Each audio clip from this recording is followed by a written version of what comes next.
ফুলকপি, গাজর, বিন কড়াইশুঁটি ভালো করে ধুয়ে নিন।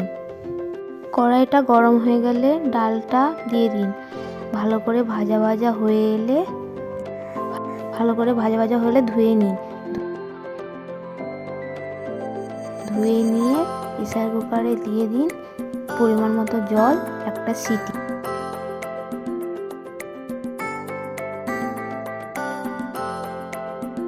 কড়াইটা গরম হয়ে গেলে দুপলা তেল, তেজপাতা, জিরে, শুকনো লঙ্কা ফোড়ন, তারপরে সবজিগুলো দিয়ে দিন।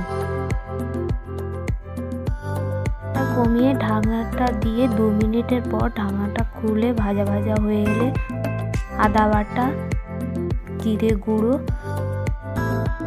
হলুদ গুঁড়ো, লঙ্কার গুঁড়ো ঢেলে তারপরে মুগের ডালটা ঢেলে দিন।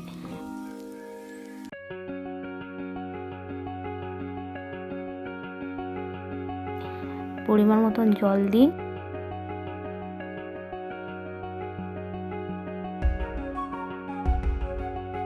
তারপরে নুন 2 চামচ, চিনি 3 চামচ দিয়ে ভালো করে নেড়ে চেড়ে ঢাকনা দিয়ে দিন।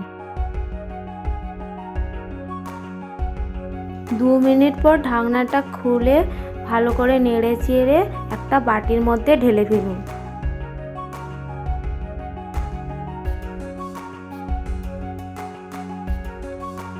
ধনে পাতা, কাঁচা লঙ্কা দিয়ে ভালো করে সাজান।